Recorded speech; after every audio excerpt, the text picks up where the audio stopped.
about the post-fight results for Tyronne Woodley versus Jake Paul and the fight itself.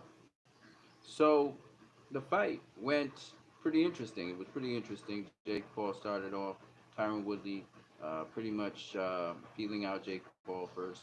Jake Paul trying to pop that jab to get his rhythm going in the first round.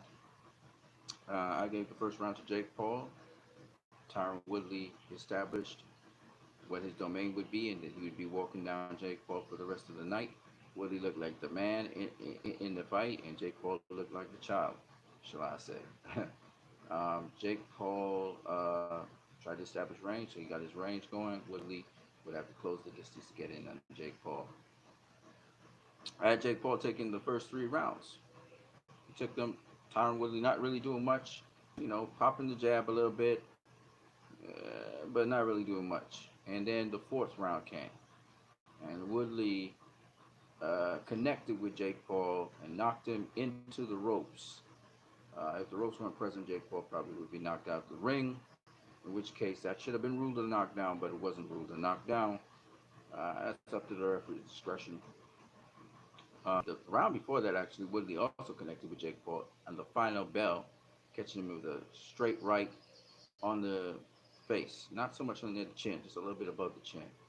Um, and also rocked Jake Paul at the end of that round as well. But in the fourth round, Woodley connected with Jake Paul in a significant way. And after that, the fight really went pretty much, it was up to Woodley to win the fight or not. Now, for the next 5 rounds, I had Woodley winning every single round. Um,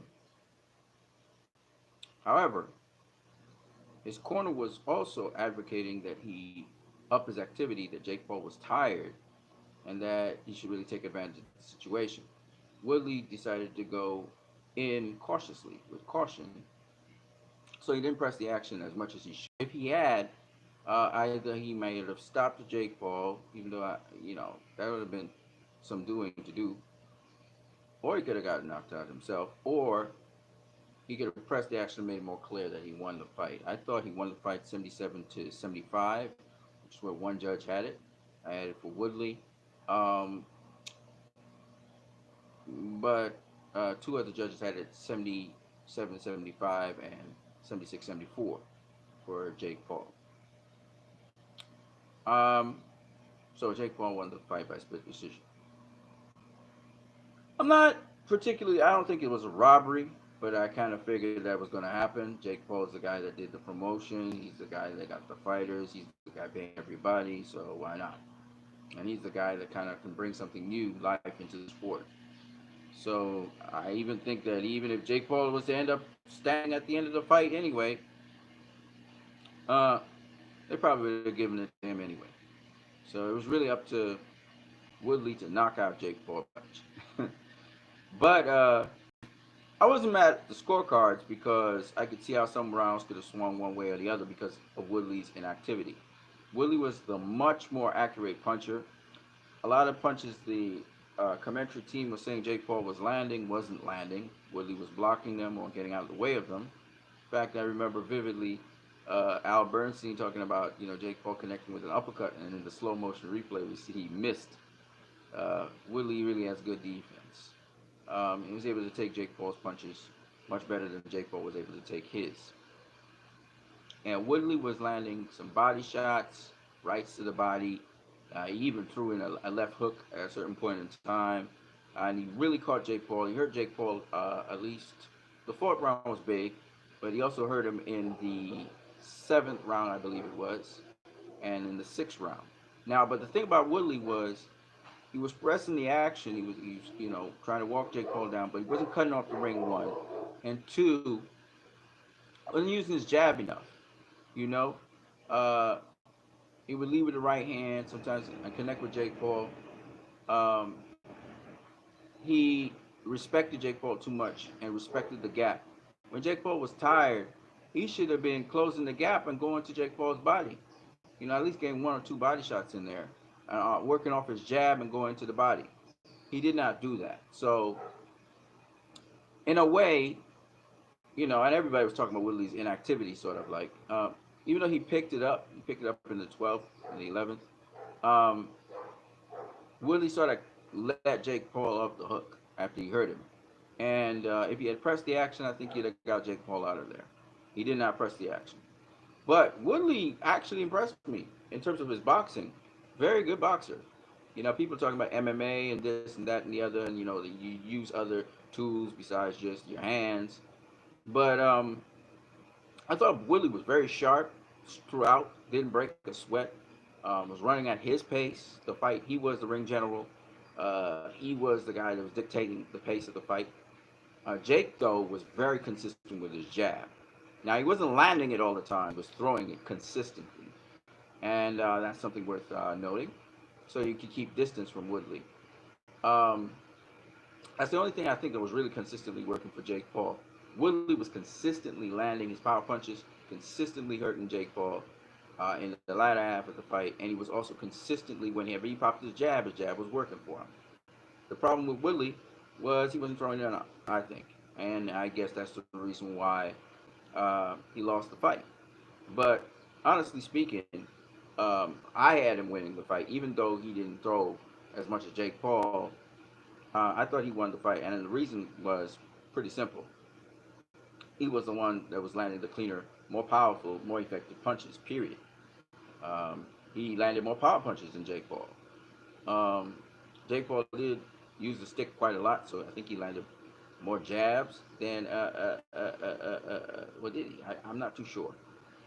I'll have to look at the punch stats and tell you, but I thought Jake Paul was more consistent with the jab than anything else. That was the thing that was working for him. His right hands wasn't working for him really, and his left hooks and all of that. He went tried to go southpaw and all of that. It wasn't working for him because Woodley was staying at a safe distance away. When he went to close the gap, he closed the gap. But I really hoped that Woodley would be a little bit more putting the pressure on Jake Paul, especially when Jake Paul got tired and Jake Paul's technique started falling apart. This is where Woodley should have pressed the action and got him out of there. Quite frankly, could have gotten him out of there, but he didn't do that. So my prediction was wrong. I thought Woodley would beat Jake Paul. Um, Technically, uh, that I gotta say, I'm gonna say it this way. In my eyes, Woodley beat Jake Paul, but all things are not fair in boxing. Okay, but I'm not mad because Jake Paul won the fight. He was able to go 8 rounds. He was very fatigued after I think was the fifth round because Woodley was trying to work the body and he was just throwing a lot of headshots and was really putting the pressure on Jake Paul. And Jake had not experienced that. Somebody putting pressure on me. You know, Woodley had that composure. The only thing is, like I said before, he was not throwing enough punches. He was kind of hesitating when he should have really just gone in there, overwhelmed Jake Paul, and get him out of there. Because there was a certain point in time where Jake Paul was, I mean, he just needed to be put out of his misery, to be honest, and Woodley just didn't do it. But shout out to Woodley, man. Almost 40 years old, still doing it, looking pretty sharp. He could actually continue a career in boxing if he improves, keeps on growing every day. He would be a very good boxer. Um, so Woodley's pressing for the rematch. I don't know if Jake Paul will give him a rematch. Jake Paul doesn't seem too enthusiastic to give him a rematch. This is Jake Paul's toughest fight, obviously, and he had to go through adversity. Got caught with, I think it was a number of good punches in round four, and the other rounds were kind of swingish rounds, some of them. So you know you could give some rounds to Jake, some rounds to Woodley, but ultimately in the end, Woodley Woodley should have you know pressed the action a little bit more, and he would have had a clear win. I thought he clearly won the last 5 rounds, but still, you need a crystal clear win. For those who don't know or don't understand, best way is to knock Jake Paul out. But if not, press the action on him and make something happen. You know, hurt him some more. But yeah, that's what I got for that card. Of course, I'm going to talk about Amanda Serrano versus opponent. I'll talk about Daniel Dubois. I'll talk about Hughie Fury. and, and Cornell, as well as Montana Love. So we're gonna talk about them in the next video. I'm gonna catch you guys later. You saw me yawning just because I was up pretty early this morning. How much you need? Peace.